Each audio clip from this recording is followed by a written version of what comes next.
আল্লাহ নবী সারা জীবন আমার আপনার জন্য কেঁদেছেন, আজও রওজা মুবারকে কাঁদতেছেন। আল্লাহ নবী যখনই কেঁদেছেন ওই কান্নাটা গুনাহগার উম্মতিদের জন্য কেঁদেছেন।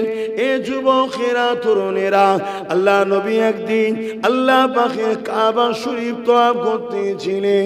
ওই কাবা শরীফ তওয়াফ করতে করতে নবী আমার সিজদায় পড়ে গেলেন। সিজদায় পড়ে গিয়ে চোখে পানি ছেড়ে দিয়ে কাঁদে। আল্লাহ পাক জিবরাইলকে পাঠিয়ে দিলেন, এ জিবরাইল দুনিয়া জমিনে চলে যাও, আমার হাবিব কেন কাঁদে জিজ্ঞাসা করো। হযরতে জিবরাইল আলাইহিস সালাম আল্লাহ পাকের জমিনে চলে আসলেন। কাবা শরীফে পৌঁছে গেলে আল্লাহ নবীকে জিজ্ঞাসা করতে লাগলে, ইয়া রাসূলুল্লাহ, হাবিবাল্লাহ, হুজুর আপনি কেন কাঁদে? আল্লাহ নবী বলেছিলেন, জিবরাইল রে, আমি কেন কাঁদি আল্লাহ পাক তো জানে। তোমাকে যখন জানাতে চেয়েছে, এ জিবরাইল শুনে রেখে দাও, আমি রাসূলুল্লাহ যখনই কেঁদেছি আমার গুনাহগার উম্মতিদের জন্য কেঁদেছি। আরো জোরে বলুন সুবহান। একটু ঘোরান তো আপনাদের সামান্য। আচ্ছা, আপনারা কি কখনো নবী পাকের জন্য একা একা বসে কেঁদেছেন? বলে হুজুরের কথা মনে করে, আমার নবী কত কষ্ট করেছে ইসলামের জন্য, জুলুমকে খতম করেছে, অন্যায়কে খতম করেছে, চুরিকে খতম করেছে, খুনকে বন্ধ করেছে, সন্ত্রাসবাদকে মিটিয়েছে আমার নবী। আমি আপনি কখনো মনে করে কেঁদেছি? বলে ভাইরা, নওজওয়ানেরা, তরুণেরা, মনে রাখবেন আল্লাহ নবী সাহাবা হুজুরদের নিয়ে বসে রয়েছেন। তরুণেরা, আল্লাহ নবী বলতে লাগলেন, লা ইউমিনু আহাদুকুম হাত্তা আকুনা হাব্বা ইলাইহি মিন ওয়ালিদিহি ওয়া ওয়ালাদিহি ওয়ান নাসি আজমাইন। ততক্ষণ পর্যন্ত তোমরা ঈমানদার হতে পারবে না যতক্ষণ পর্যন্ত তোমরা তোমাদের জমি জায়গা ঘর বাড়ি ছেলে বলে বাপ মা স্বামী স্ত্রী এমনকি জিনের জানের থেকে আমি রাসূলুল্লাহ আমাকে মুহাব্বত করবে, ততক্ষণ পর্যন্ত তোমরা ঈমানদার হতে পারবে না।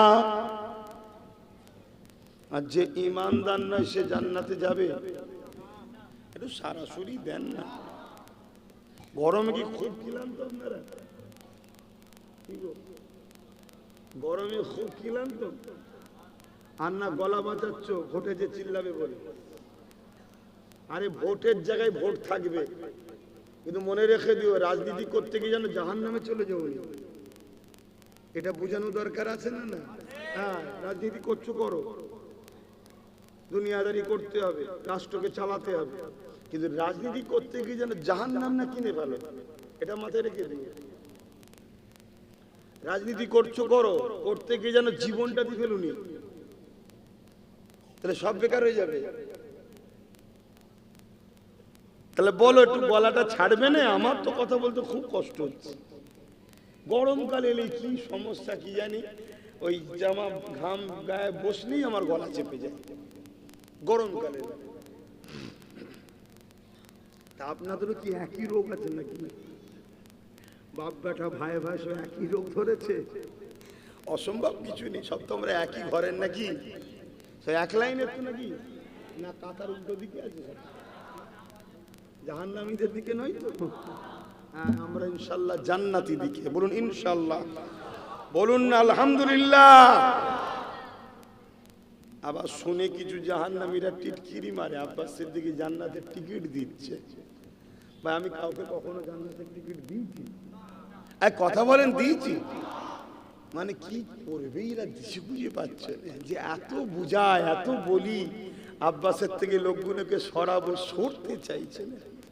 আচ্ছা, আপনাদের কাছে আমার কাছে আপনাদেরকে এনেছে কি? বলুন বলুন বলুন। তাহলে সরাতে পারবেন কি? আল্লাহ। তা দুনিয়ার লোক যখন আনেনে, তো দুনিয়ার লোক সরাতেও পারবে? এ তো সোজাসুজি হিসাব। ভাইরা, নওজোয়ান তরুণেরা, আমার নবী পাকে প্রেমিকেরা, মন দিয়ে শোনেন।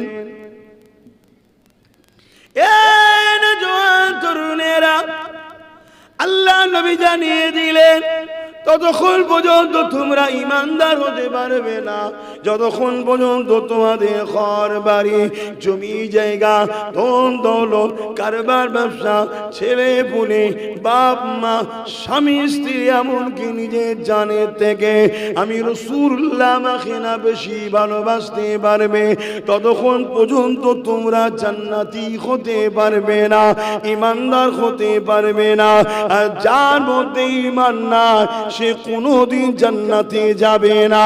নামাজ আলাদা জিনিস, ঈমান আলাদা জিনিস, রোজা আলাদা জিনিস, ঈমান আলাদা জিনিস, হজ আলাদা জিনিস, ঈমান আলাদা জিনিস, রোজা আলাদা জিনিস, ঈমান আলাদা জিনিস, মসজিদ মাদ্রাসা বানানো আলাদা জিনিস, ঈমান আলাদা জিনিস।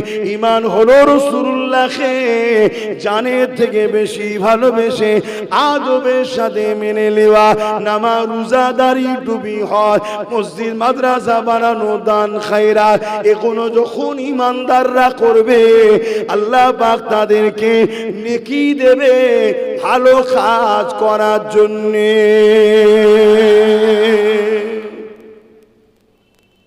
এগুলো হলো আমল, ভালো কাজ। কিন্তু কাদের জন্য আমল? আচ্ছা, মুদি যদি মসজিদ তৈরি করে নেকি হবে তো? আচ্ছা, মসজিদ তৈরি করলে হবে না? কথা বলছে না, বোঝো তো মসজিদ ভাঙছে। তুমি রাজনীতি বোঝো কি? ভাঙার জায়গায় যেমন ভাঙবে, আবার কোন জায়গায় দিলে যদি কাজ হয় সেটা দিয়ে আবার পরবর্তীতে ভেঙে নেবে। বুঝতে পারছেন? প্রথম দেবে, দিয়ে কাজ গুছিয়ে নিয়ে আবার ভেঙে দেবে। এদেরকে চেনো? এরা কি বিষাক্ত ফুরা। হ্যাঁ, তাহলে বলেন, মসজিদ, মাদ্রাসা এখনো বা নামাজ, রোজা, দান, খায়রাত এখনো ভালো কাজ। ইমানদার যদি এই কাজ করে তবে নেকি হবে। আর না হয় ইমান যদি না থাকে, যেমন এবারে দেখছিলাম টিএমসির একটা মহিলা ক্যান্ডিডেট নামাজ পড়তে ঢুকেছে, দেখেছেন কি? আরে কারা দেখেছেন একটু হাত তুলে সাক্ষী দেন না রে বাবা। এই তো অনেক কটা সাক্ষী হয়ে গেছে, দেখেছেন তো? ও তাহলে ভালো কাজ করছে তো নাকি? কি হচ্ছে সমাজে বুঝতে পারছেন? বললেই তো বলবে আব্বাস সিদ্দিকী জলসায় গিয়ে রাজনীতি করে। কিছু মুনাফেক এরম আছে না নাই? কথা বলে। আমার তো সন্দেহ হয় এদের গোড়াতে গন্ডগোল আছে। গোড়া বোঝেন? মূল জায়গাতে এদের গন্ডগোল হয়ে গেছে। না হয় রাজনীতির নামে আমার ধর্মকে মিটানো হচ্ছে, তখন তোদের বুকে ব্যথা হয়নি। আর আমি ধর্মের স্বার্থে যা সব রাজনীতির নেতারা ধর্ম বিরোধী করছে তাদের বিরোধী করি, তখন আমার উপরে আঘাত হচ্ছে কেন? তাহলে সেই সব মুসলমানদের আমার তো সন্দেহ হচ্ছে এদের গন্ডগোলটা গোড়াতে হয়ে গেছে। যখন মূল জায়গা, সেখানে তো দোয়া দরুদ পড়তে হয় নাকি? না, দোয়া দরুদ ছাড়াই হয়। আরে কথা বলবেন না তো, শরিয়াতের নিয়ম আছে তো নাকি?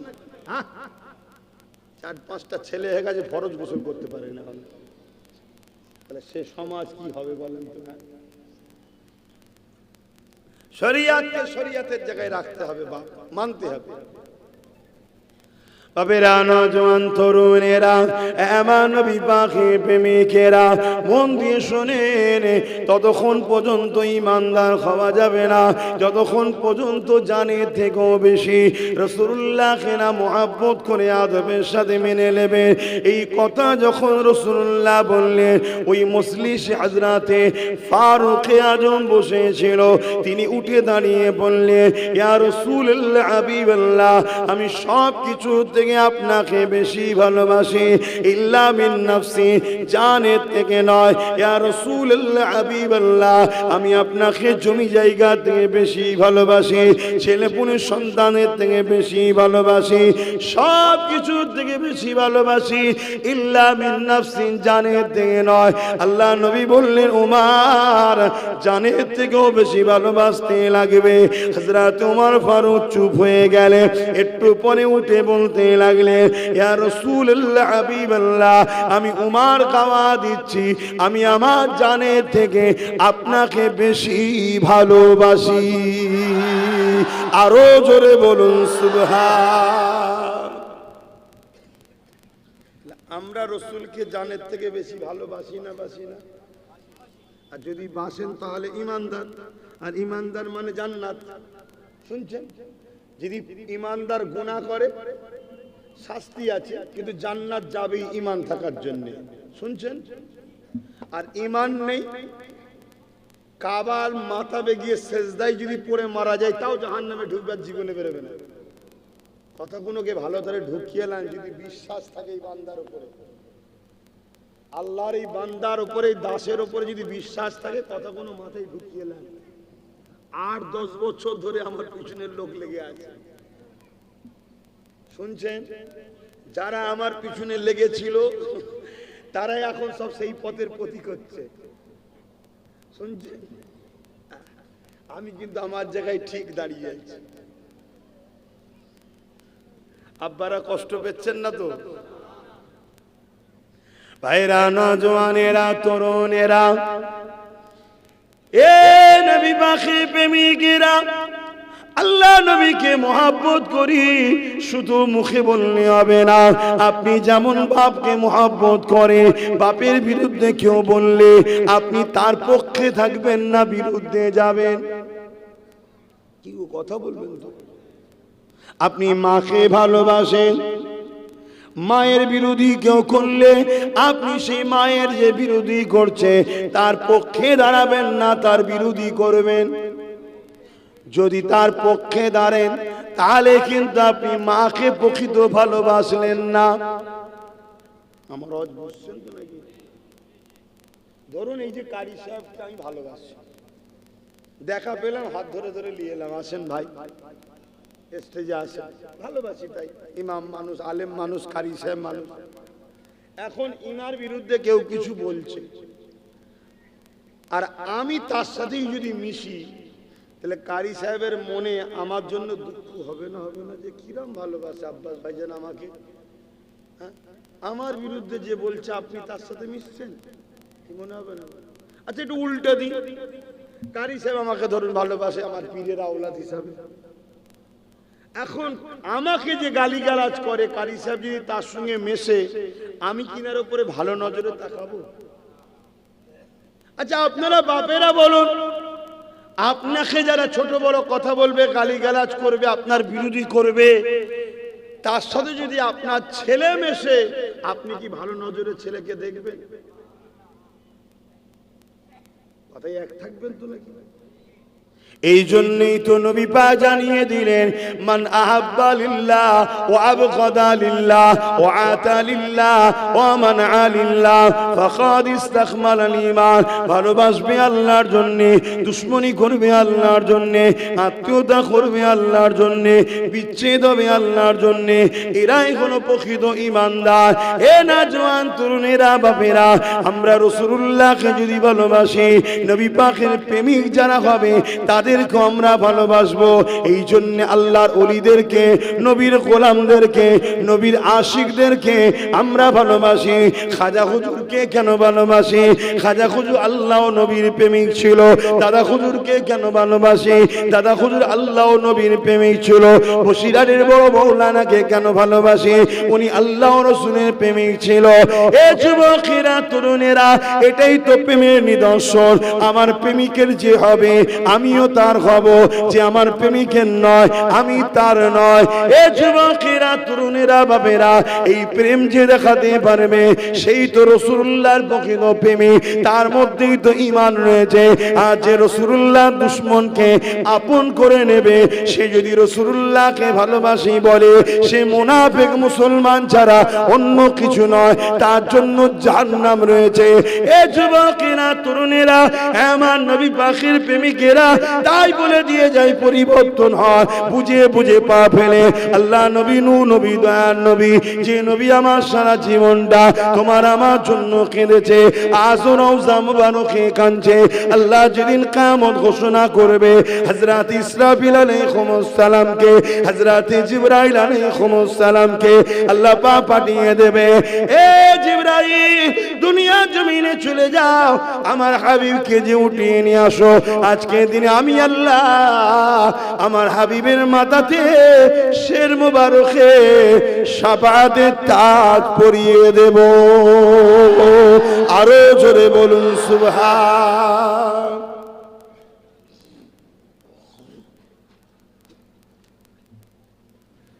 আমার নবীর শাফাআত ছাড়া কেউ জান্নাত যেতে পারবে?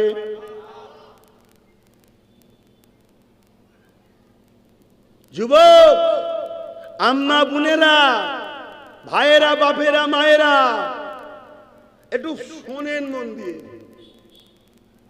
নিওয়া না নিয়া সব নিজের নিজের ব্যাপার। আমার কথা নেবেন কি না নেবেন সব নিজের নিজের ব্যাপার, কিন্তু মন দিয়ে একটু শোনেন।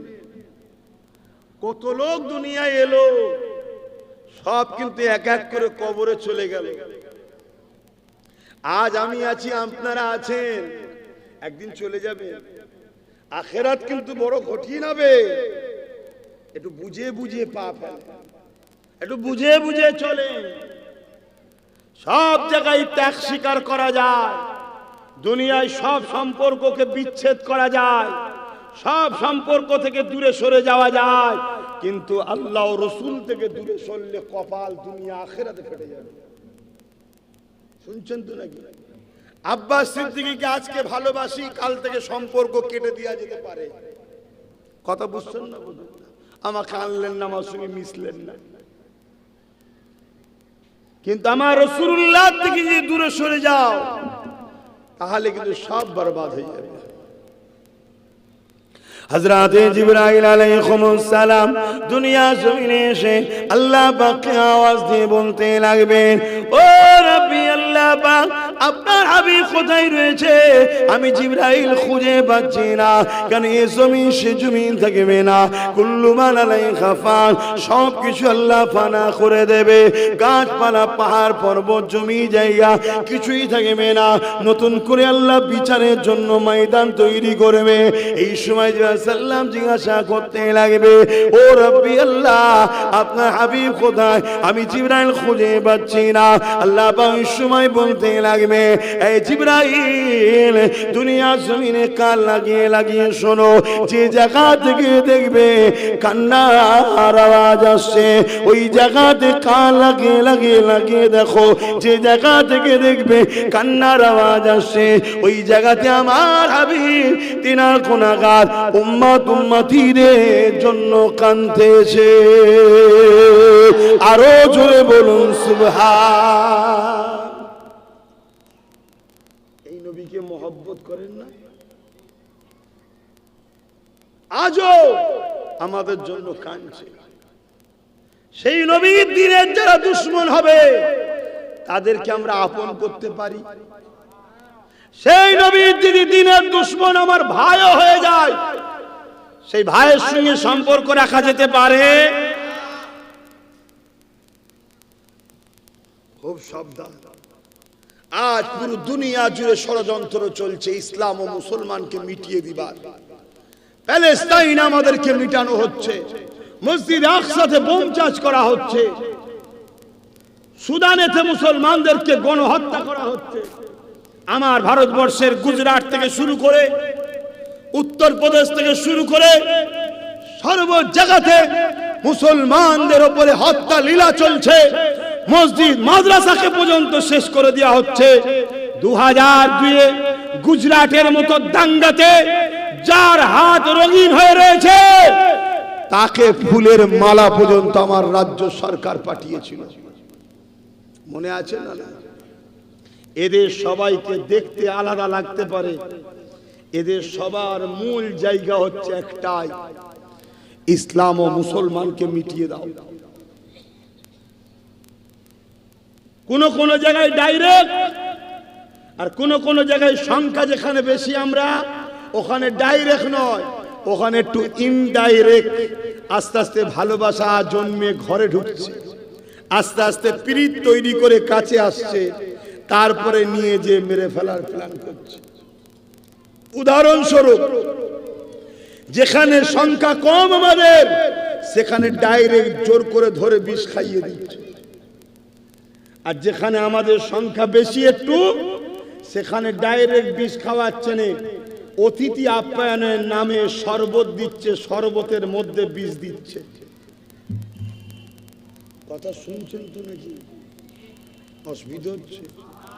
যেমন ডাইরেক্ট উত্তরপ্রদেশে, গুজরাটে, আসামে বিভিন্ন জায়গায় ডাইরেক্ট বিষ খাওয়াচ্ছে, অর্থাৎ বিজেপি হলো ডাইরেক্ট আমাদের দুশ্মন। আর আমার বাংলায় দেখুন, শরবতের নামে তার মধ্যে বিষ। আমাদেরই দরদি, আমাদেরই আপন, আমাদেরই সবসময় সাথে থাকার দাবিদার, আমাদেরই নিয়ে বড় হয়েছে, কিন্তু আমার মসজিদের জন্য কথা বললে বলে দিল্লি চলে যাও, আমার মাদ্রাসার জন্য যখন কথা বলবো বলে দিল্লি চলে যাও। এটা কি মেনে নেওয়া যেতে পারে? তার থেকেও বড় বিষয়, আপনারা হয়তো ভুলে যেতে পারেন, আমি কিন্তু ভুলে যাইনি। এক নারী সুরাতে এক চরিত্রহীন বিজেপির কোন এক এমপি, নূপুর শর্মা তার নাম, হযরত নবী মুহাম্মদ সাল্লাল্লাহু আলাইহি ওয়াসাল্লামের পরিবার নিয়ে নোংরা কটূক্তি করেছিল, মনে আছে? জোরে বলুন, মনে আছে? ওই সময় ধর্মপ্রাণ মানুষ তাম বিশ্ব জুড়ে আন্দোলন করছিল। আমার ভারতবর্ষের বিভিন্ন রাজ্যে আন্দোলন হচ্ছিল, আমার বাংলাতেও আমরা যারা নবীকে ভালোবাসি, সংবিধান অধিকার দিয়েছে, আমরাও আন্দোলন করছিলাম। ওই সময় বাংলার প্রাক্তন মুখ্যমন্ত্রী মমতা ব্যানার্জি কি বলেছিল? ট্রেন ধরে দিল্লি গিয়ে আন্দোলন করো, এখানে নয়। বলেছে না বলেনি? তাহলে আজকে ভাইপোকে ধরতে এলে আন্দোলন হবে বাংলায়, কোন টিএমসি নেতা মন্ত্রীকে ধরতে এলে, এক কথায় চোরাদের ধরতে এলে আন্দোলন হবে বাংলায়। কোন যদি কিছু সমস্যা হয় তার জন্য আন্দোলন হবে বাংলায়।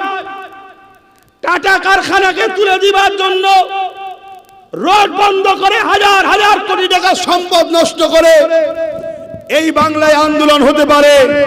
আর আমাদের জানের থেকে প্রিয় নবী মুহাম্মদ সাল্লাল্লাহু আলাইহি সাল্লামের উপরে ওই চরিত্রহীন নারী যখন আঘাত দিয়েছিল, তার বিরুদ্ধে যখন আমরা আন্দোলন করছিলাম, এই বাংলার টিএমসি গভর্নমেন্ট বলেছিল ট্রেন ধরে দিল্লি চলে যাও।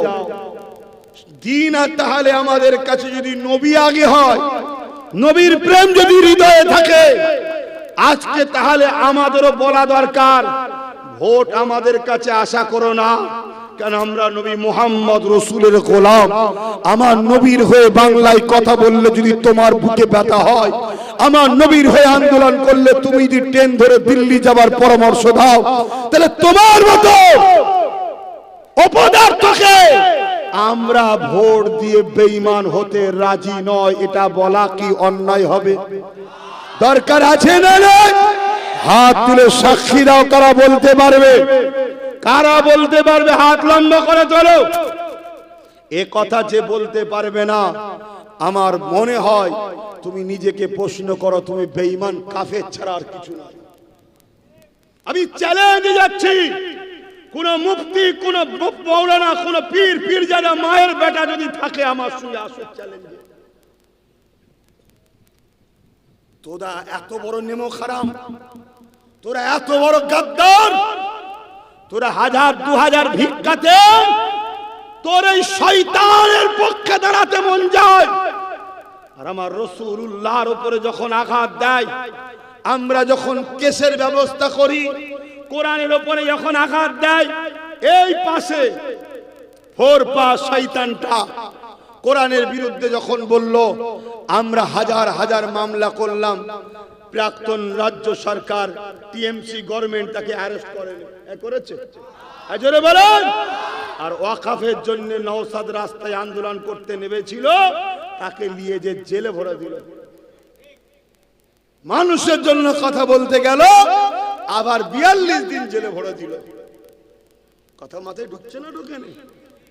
তুমি সন্ত্রাসকে শক্তিশালী করবে, তুমি রসুলের দুশ্মনকে শক্তিশালী করবে, তুমি কোরআনের দুশ্মনকে শক্তিশালী করবে। যে বলেছে কোরআন শেষ হয়ে যাবে, সে কোরআনের দুশ্মন নয়। ঈমানদার কখনো কোরআনের দুশ্মনকে সাপোর্ট করতে পারে না।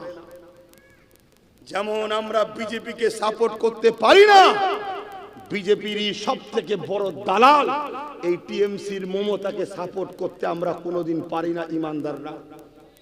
এই কথাটা আমার বাপ, আমার মা, আমার ভাই, আমার বোনেদের বোঝানো দরকার আছে না? না, অনেকে বলছে এখন ভোটের সময় চলছে, এখন কেন বলছো? আরে আমার দুঃখের দিনে তুমি আমাকে ট্রেন ধরে দিল্লি যেতে বলেছিলে, আমার ওয়াকাফের সময় তুমি দিল্লি যেতে বলেছিলে। আজকে তো তোদের বিষয়ে কথা বলা এই সময়তেই দরকার। শুনে রেখে দাও যুবক, আজ আমার কথা শুনে তোমার ভালো নাও লাগতে পারে, আজ আমার কথা শুনে তুমি নাও নিতে পারো, আমার কোনো অসুবিধা নেই। আমার অসুবিধা, আমার নবী ছিল, আছে, থাকবে। আমার আল্লাহ ছিল, আছে, থাকবে। আমার ইসলাম ছিল, আছে, থাকবে। আমার কোরআনকে মিটাতে অনেকে চেষ্টা করেছে, যারা চেষ্টা করেছে তারা মিটে গেছে। আমার কোরআন আজও আছে। আমার কোরআন কিয়ামতের দিনে কোরআনের প্রেমিকদের শাফাআত করে জান্নাতে নিয়ে যাবে। জোরে বলুন সুবহানাল্লাহ।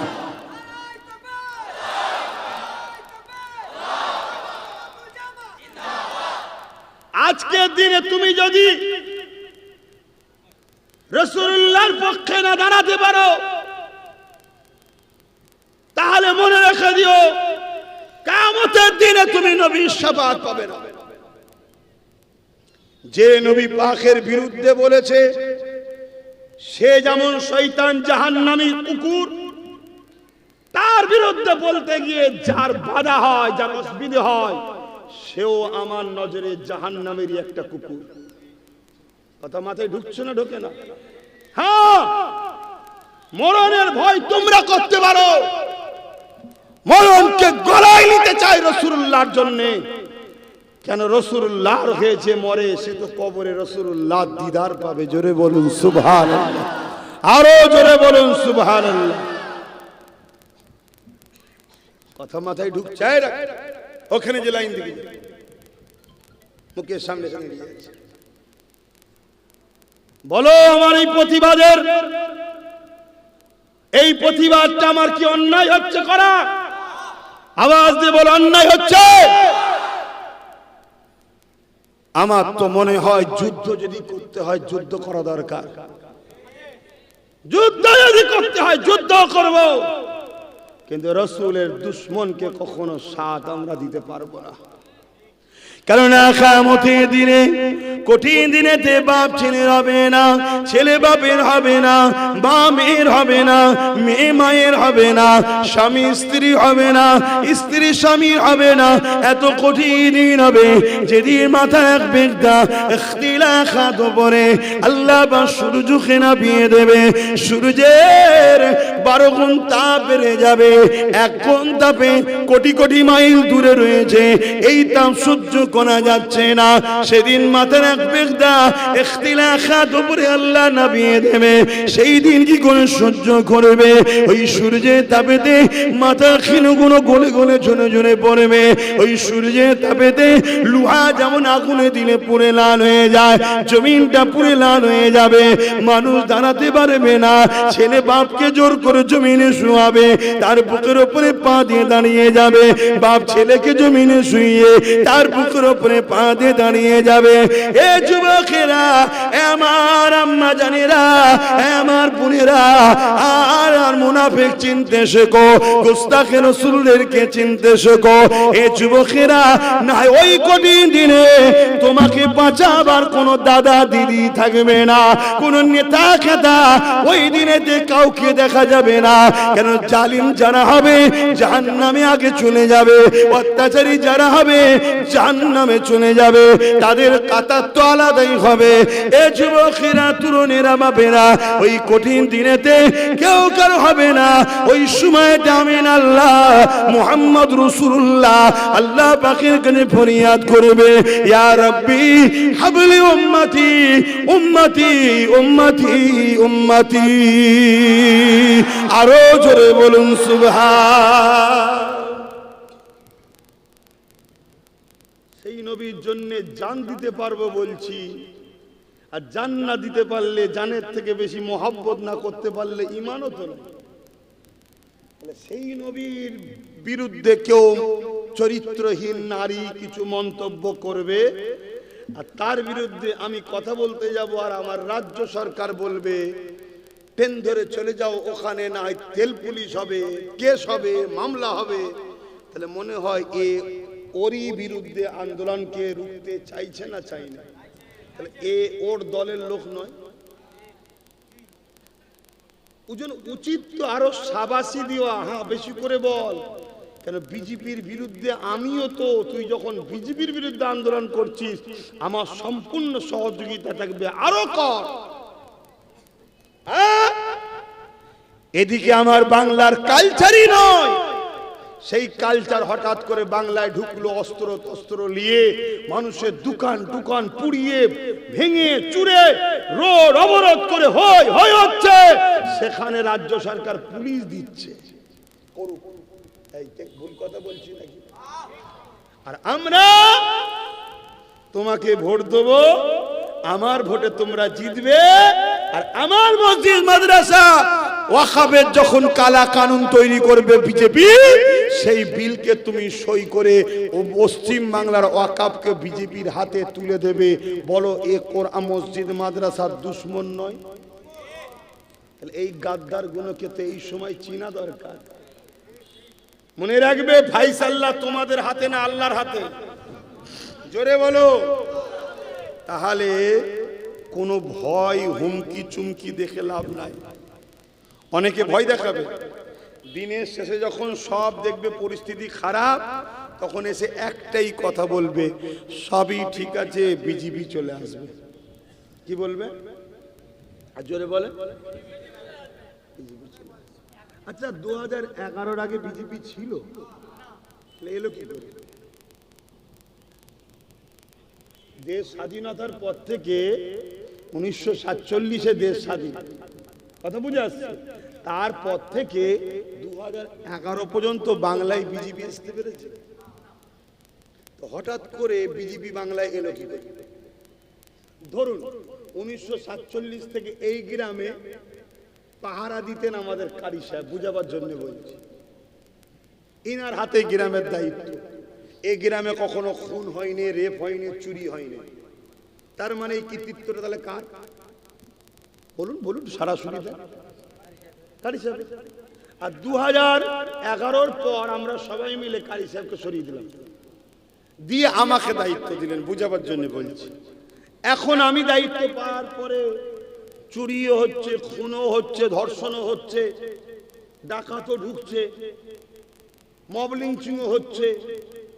তাহলে এখন দোষটা কার?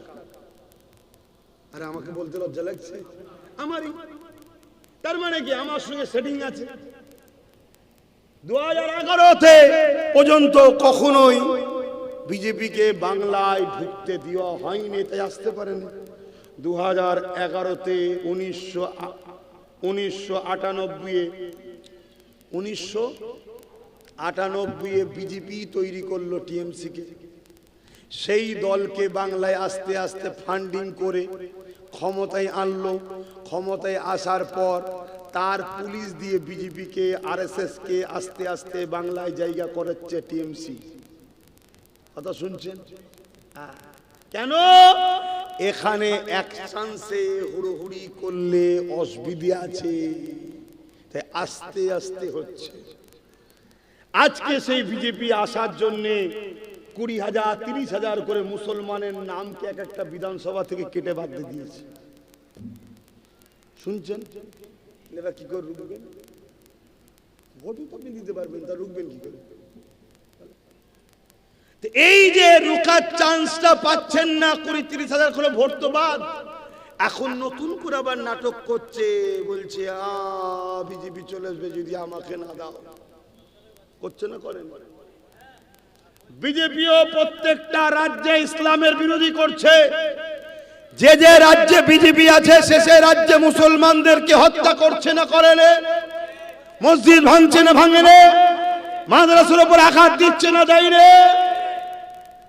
আমার বাংলা তো টিএমসি মসজিদ মাদ্রাসার উপরে হামলা করছে না করে না? আমার বাংলা তো গোরক্ষা বাহিনী মুসলমানকে হত্যা করছে না করে না? আমার বাংলা তো ইমামদের উপরে জুলুম হচ্ছে না হয় না? হ্যাঁ বলবেন তুলনামূলক কম, হ্যাঁ আমিও বলছি কম। কমটার কারণ আছে, কারণ এখানে 40% মুসলমান। এখানে যদি আস্তে আস্তে না মারা হয়, হুড়োহুড়ি করলে বাইচান্স হাত থেকে ফসকে গেলে আবার দিদি মুদি দুজনেই বাংলা থেকে বিদায়। শুনছেন তো নাকি? কারণ এ জাতি যদি একবার চোখ খুলে জেগে যায়, হারা ও মসজিদ ভাঙছে, ইও ভাঙছে, ও মাদ্রাসা ভাঙছে, ইও ভাঙছে, ও হত্যা করছে, ইও হত্যা করছে। এ জাতি যদি বুঝতে পেরে যায়, তাহলে 40% যদি ঘুরে অন্যদিকে চলে যায়, তাহলে না থাকবে ঘাস, না থাকবে গরু, দুজনেরই শেষ। এই জন্য আস্তে আস্তে আস্তে আস্তে মারা হচ্ছে। শুনছেন না শোনেন না? কিন্তু মনে রাখবেন, যতগুলো বিল সেন্টারে পাস হয়েছে সবকটা বিলকে সাপোর্ট করে বাংলায় লাগু করেছে এই টিএমসি সরকার। তাহলে বলুন সেটিংটা কোথায়? আর আজকে যদি বলেন আপনি জলসার মাহফিলে এসে এ কথা বলছেন কেন? একটা কারণে বলছি, একটা কারণে। এরা আমার ইসলামের দুশ্মন, তাই ইসলামিক জলসার মাহফিলে ইসলামের দুশ্মনের বিরুদ্ধে বলা যাবে না? যাবে না? যদি না যায় তাহলে ফেরাউনের বিরুদ্ধে বলা যাবে না, নমরুদের বিরুদ্ধে বলা যাবে না, সাদ্দাতের বিরুদ্ধে বলা যাবে না, এজিদের বিরুদ্ধে বলা যাবে না, নমরুদের বিরুদ্ধে বলা যাবে না। কেন? তারাও ছিল অত্যাচারী শাসক এবং ইসলামের দুশ্মন, নবীদের দুশ্মন। আজকে দিদি মোদিও অত্যাচারী শাসক, ইসলামের দুশ্মন। একজন হুজুর হিসাবে নবিয়ানা মেম্বারে নবীর দুশ্মনদের বিরুদ্ধে নবীর উম্মতকে সজাগ করিয়ে তাদের থেকে দূরে থেকে ঈমান বাঁচাবার জন্য চেষ্টা করা দরকার আছে না? তবেই তো জলসা। নয় জলসা করে কি হবে? যদি কাফেরই হয়ে গেল, বেঈমান হয়ে গেল, জলসা দিয়ে কি হবে? যদি কাফের বেঈমান হয়ে গেল তো মসজিদ বানিয়ে কি হবে? কাফের বেঈমানের নামাজ পড়ে কি হবে? শুনছেন? সব বক্তা মৌলভী সাহেবের সঙ্গে আব্বাসকে মিলাবেন না। আমি পেটের জ্বালায় জলসা করি না। পেটের জ্বালায় যদি জলসা করতাম মাসে একটা করলেই হয়ে যাবে। আমাকে যা দেয় মাসে একটা করলেই আমার সংসার চলে ভেসে যায়। শুনছেন তো নাকি? আমাকে কি দেয় আপনারাও তো জানেন, আপনারাই দেবেন তো। এত কত লোকের রাগ, যত রাগছে তত দেখছি বেশি করে দিচ্ছে। শুনছেন? তাহলে বলুন, আজকে টিএমসি দলের লোকেরা তাদের দলকে বাঁচাবার জন্য চিল্লাচ্ছে না চিল্লাই নে? বিজেপিরা তাদের দলকে বাঁচাবার জন্য চিল্লাচ্ছে না চিল্লাই নে? তা আমি আমার রাসূলুল্লাহর দিনের জন্য, রসুলের দিনের দুশ্মনদের বিরুদ্ধে চিল্লাবো না? চিল্লাবো না? এই জন্য চিল্লাচ্ছি, জাতিকে বুঝাচ্ছি। জাতি সময় এসেছে দিদি মুদির বিরুদ্ধে ভোটটা দাও, কেন এরা ইসলামের দুশ্মন, এরা ওয়াকাফের দুশ্মন, এরা কোরআনের দুশ্মন। এ কোরআনের সূরা তাওবার 5 নম্বর আয়াতে হিংসা ছড়াই বলছে বিজেপির 4 নেতা, আর মমতা বলছে কোরআনটাই শেষ হয়ে যাবে, আমার উন্নতি শেষ হবে না। এরা দুজন কোরআনের বিরুদ্ধে না বিরুদ্ধে নয়?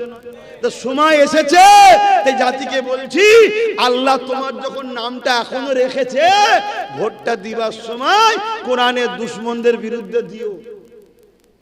কথা বলা কি হারাম হয়ে গেল? আর না এর পরে বার আরো 30,000 কেটে নেবে। আমি 2020-তে বলেছিলাম না, 2022-এ বলেছিলাম যে আমার কথা শুনলি না, ভোটে দেখবি নাম নেই। শুনছেন তো নাকি? আবার আমার বাড়ির একজন বেরিয়েছে, সে আবার বলছে হিতা ক্যাম্প আছে, হুতা ক্যাম্প আছে, মালদাই ক্যাম্প, বাঁকুড়াই ক্যাম্প, হুতা ক্যাম্প। ওই বদমাইশ ক্যাম্পগুলো করলো কে? তুই যাকে মা বলছিস সেই তো করেছে। হ্যাঁ, এই ভাই আগে নয়, ইসলাম আগে। ভাই আগে নয়, আল্লাহ রসুল আগে। শুনছেন? তুমি কি মনে করছো কি আমাকে? অত সহজ নয়। তুমি এখনো বাকি আছে আব্বাস সিদ্দিকীকে চিনতে। যদি আমায় ভুল বোঝা আলাদা কথা। আমি আমার বাপ মাকেও চিনি না আল্লাহ রসুলের আগে, ভাই তো দূরের কথা। শুনছেন? আজকে ভয় দেখাচ্ছে, কিন্তু ভয় দেখাতে গিয়ে যে নিজের কবর নিজে খুঁড়ছে হুঁশ নাই। বলছে এখানকার লোককে ওখানে রাখা হবে, ওখানকার লোক। আজকে ক্যাম্পগুলো করলো কি? রাজ্য সরকারই তো করেছে। তাহলে রাজ্য সরকার নাগরিকদের ঘরে যারা থাকবে না লিজে ক্যাম্পে ভরার জন্য সরকারের সহযোগিতা আছে না? না, তাহলে এদের দুজনই যদি না থাকে তাহলে সব সমস্যা সমাধান হয়ে যাবে। কথা বুঝে আসছে না? নাই? শোনো, মন দিয়ে শোনো। আজকে জানিনি, হায় হায় হায় হায় হায়, এমনও কথা বলে ফেলছে আগুনে ঝাঁপতে দেবে। কি বলছে? আগুনে ঝাঁপতে দেবে। লজ্জা করার কিছু নেই, লজ্জা করার কিছু নেই। কেন? সে ভালো ঘরের ছেলে ঠিকই, তার বাপ ভালো, তার মা ভালো, তার পরিবার ভালো, তারা ভাইরা ভালো, সব ভালো, কিন্তু সে যে দলের নাম লিখেছে সে হলো ইসলামের দুশ্মনের দল। তুমি যদি একে দেখে নাক ছিটকাও যে বলা যাবে না, তাহলে এজিদের বিরোধী করছো কেন? এজিদ তো সাহাবীর বেটা, মুআবিয়া হুজুরের ছেলে ছিলেন। মুআবিয়া হুজুর ছিল সাহাবী। সাহাবীর ছেলে ঠিক, সাহাবীকে সম্মান করব। সাহাবীর জুতোর চোখে ধুলো, কি বলে, চোখে জুতোর ধুলো চোখে সুরমা বানাবো, কিন্তু মুআবিয়া হুজুরের বেটা এজিদ আমার ইমাম হোসাইনের বিরুদ্ধে গিয়েছিল, এজিদের গুণ গাইবো নাকি? সাহাবীর বেটা কি করা যাবে বাবা, বলা যাবে না, এরকম ব্যাপার নাকি? না, কেন? এজিদ ছিল আমার রাসূলুল্লাহর দ্বীনের দুশমন। এজিদ ছিল জালিম, এজিদ ছিল অত্যাচারী, এজিদ ছিল খুনি, এজিদ ছিল বদমাইশ। শুনছেন তো নাকি? হ্যাঁ, তাহলে বলো, মুআবিয়া হুজুরকে সম্মান করতে হবে। লাশ, তার বাপ, তার মা, তার ভাই, তার খানদানের উপর আমাদের সম্মান শ্রদ্ধা আছে, কিন্তু তুমি যে দলের নাম লিখিয়েছো ও দল তো আমার ওয়াকাফের দুশমন, আমার মসজিদের দুশমন, আমার মাদ্রাসার দুশমন, আমার কবরস্থানের দুশমন, আমার ঈদগাহর দুশমন। তুমি ফোন করছো, বলে না ঘরের লোক যদি গাদ্দার হয় ক্ষতিটা বেশি হয়। তো ঘরের লোক তো সবার নম্বর জানে না, জানে না? একসাথে উঠা বসা করেছে না করেনি? ফোন করছে, হ্যালো তোকে 2 কোটি দেবো, চলে আয়। হ্যালো তোকে প্রধানটা করে দেবো, চলে আয়। হ্যালো তোকে বিডিও কি বলে সভাপতি করে দেবো, চলে আয়। তোকে সমিতিতে দেবো, চলে আয়। ফোন করছে, করে করে করে করে শয়তানের দিকে ডাকছে। শুনছেন? তাহলে আমি চুপ করে গিয়ে দাঁতে খেলাল দিয়ে বসে থাকবো নাকি? কি বলছেন বলবেন তো, মসজিদ মাদ্রাসার পক্ষে বলবো না। তবে হ্যাঁ, আল্লাহ যেন আমার ভাইকে হিদায়েত করে, এই দোয়াটাও চাই। বলুন আমি। কেন? ভালো ঘরের ছেলে, সোহবতে খারাপ হয়ে গেছে, খারাপ জায়গায় পড়ে গিয়ে খারাপ হয়ে গেছে। আল্লাহ যেন তাকে হিদায়েত করে, বলুন না আল্লাহুম্মা আমিন। আপনি চান না ভাইটা ফিরে আসুক? তাহলে চান যদি, তাহলে দোয়া করুন আল্লাহ যেন ওকে হারিয়ে দেয়। হেরে গেলে দেখবেন ওকে আর পাত্তা দিচ্ছে না। শুনছেন তো নাকি? ওটা তো শুধু স্যাম্পেল, স্যাম্পেল। কোনো মূল্য নেই ওর মমতার কাছে, কোনো মূল্য নেই, স্যাম্পেল। শুধু মুসলমানদের ঘরে বোকা বানাচ্ছে। এই হুজুর রে দেওয়াছে রে, এই আমার তাহলে হুজুর আছে, দেখ দেখ। তাহলে আমি যদি মাদ্রাসার দুশ্মন হই, হুজুর কখনো সাথ দেয়, তার মানে আমি আল্লাহর ওলি, হুজুর আমার সাথে আছে, আয় আয়। এভাবে তোমাদেরকে ধরবে বলে ওই মাছ ধরতে গেলে যেমন টোপ দিতে হয়, ওকে টোপ বানিয়েছে। আর যখন ওই টোপ খাবে না, দেখবেন ওকে আর মমতা নেবে না। তাহলে আমার ভাই তওবা তিল্লাহ করে আবার ফিরে আসবে না, আসবে না? এইটা কি আমার ভাইয়ের দুশ্মনী করলাম? এক কথা বলছি, দেখলেন না, দেখলেন না? আর একজন এই মুফতি সাহেব কি করছে, আল্লাহ জানে কি মুফতি। ওর যে অপশন দিয়েছে, ওই যে কি শিক্ষা টিক্ষা সব না, সেখানে দেখাচ্ছে উচ্চ মাধ্যমিক পাস। তাহলে কত ফাঁসা ফাঁসছে দেখেছেন? লোভ মানুষকে ধ্বংস কিভাবে করে। এতদিন সবাই জানতাম বড় মুফতি, বড় আল্লামা, এখন দেখছি উচ্চ মাধ্যমিক পাস। দেখেছেন আপনারা সোশ্যাল মিডিয়ায়? হ্যাঁ কি না বলবেন? দেখলেন না কত খারাপ দিকে নিয়ে চলে যাচ্ছে? ইসলামে যেটা নিষেধ সেটা করাচ্ছে। দেখলেন না? একটা আলেম দাবিদার, মুফতি দাবিদার, একটা লুটেরা গুন্ডা বদমাইশ কত লোকের অত্যাচার করেছে, তার পায়ে হাত দিয়ে সালাম করছে ভোট দিবার জন্য। কোথায় গেল? শুনছেন? তাহলে কোথায় নাবাচ্ছে? তাহলে একটা আলেম, আপনারা কি চান একটা আলেম, একটা মুফতি, একটা দাবিদার, মৌলানা দাবিদার, সে একজন ফাসেক ফাজেল বেহুদা জালিমের পায়ে হাত দিয়ে সালাম করুক? এইটা আপনারা দেখতে চাইছেন? আপনারা ভিডিওতে দেখেছেন না? দেখেন না? তাহলে কোথায় নাবাচ্ছে দেখরে? শুনছেন না শুনেন না? এদেরকে নাবাচ্ছে কোথায়? তাহলে ওই মৌলানা সাহেবেরও ফিরে আসা দরকার আছে না? না, ফিরে আসার জন্য সোজা রাস্তা হারিয়ে দিও। হেরে গেলে দেখবেন ওকেও নেবে না। কথা কিছু বুঝতে পারছেন? বন্ধ করে দিয়েছে। হেরে গেলে ওকেও নেবে না। তো যাক, আমি এই যে গুটি কত কথা বললাম, আপনারা কি হাত দিয়ে বলুন, আপনাদের কি আমার উপরে কষ্ট হলো? আরে একটু হ্যাঁ কি না বলবেন? হাত তুলে সাক্ষী দেন যে আমার পক্ষে তো নাকি ঠিক বলিছি তো নাকি? কষ্ট নিলেন না তো? আল্লাহ নবী সাহাবী হযরত আবু বকর সিদ্দিকীর কানে শোনেন, খবর এসে গেল মুসাইলামাতুল কাজ্জাব নামে এক ব্যক্তি মিথ্যা নবী দাবি করেছে। হযরত আবু বকর সিদ্দিক সাহাবা হুজুর দিয়াকে ডাক দিলে, এ বাবা সাহাবারা, মুসাইলামাতুল কাজ্জাব একদিকে যেমন কোরআনের আয়াতের বিরোধী করেছে, অপর দিকে আমার রাসূলুল্লাহর খাতমে নবুয়াতের বিরোধী করেছে। মুহাব্বত কাকে বলে একটু মন দিয়ে শোনে। শুধু বলবেন নবীকে ভালোবাসি, আর ঝান্ডা ধরে বেড়াবেন নবীর দিনের দুশমনদের। নবীকে ভালোবাসি বলবে, আর ভোট দিবার সময় নবীর দুশমনদেরকে শক্তিশালী করবে।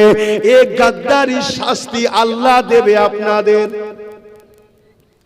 কোরআনের সূরা বাকারার মধ্যে আল্লাহ জানাচ্ছে, আমাকে আমার হাবিবকে ছেড়ে দিয়ে যাদেরকে তোমরা প্রাধান্য দেবে, যাদেরকে তোমরা বেশি আপন করে নেবে, আমি আল্লাহ তার হাতেই তোমাদেরকে মিটাবো।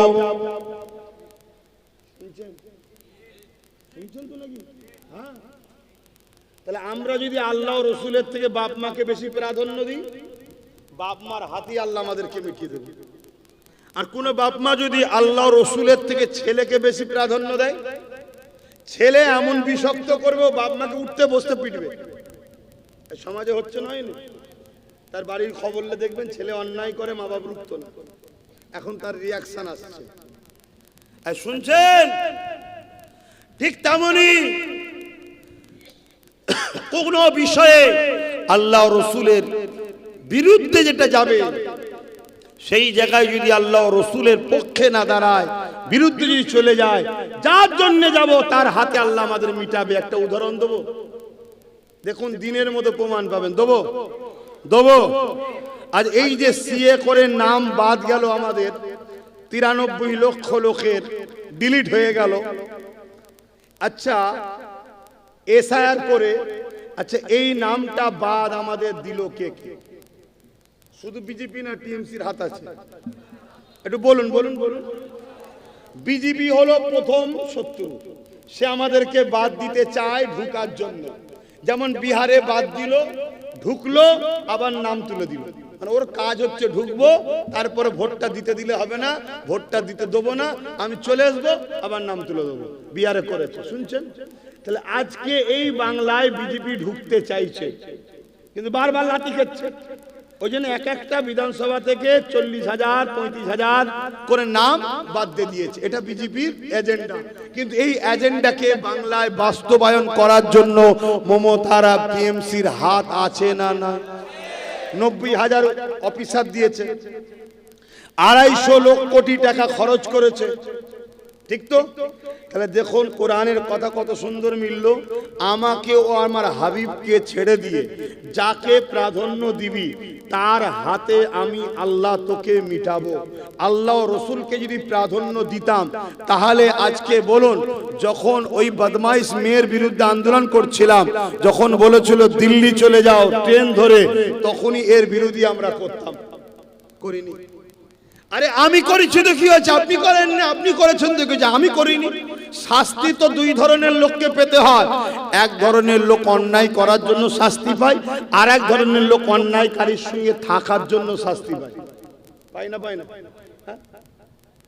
তা দ্বিতীয় নম্বর কথা, যখন বলেছিল কোরআন শেষ হয়ে যাবে, এর বিরুদ্ধে আলেম ওলামারা প্রতিবাদ করেছিল। তার সাথে আমরা মিশি না? তাহলে আমরাও আসামি। তাহলে আজকে দেখুন আমাদের নাম বাদ চলে গেল। যাকে আপন করেছি তার হাত দিয়ে দেখুন আল্লাহ আমাদেরকে মিটাচ্ছে। এখনো সময় আছে, বুঝার যদি হয় বুঝুন, আর বলবো না থাকবে। কি গো মুরব্বী আব্বা জানেরা, আর বলবো না থাকবে? থাক, আজান দিয়েছে, নামাজ পড়তে হবে। চলেন একটু সালাম দিয়ে নি। এ নবী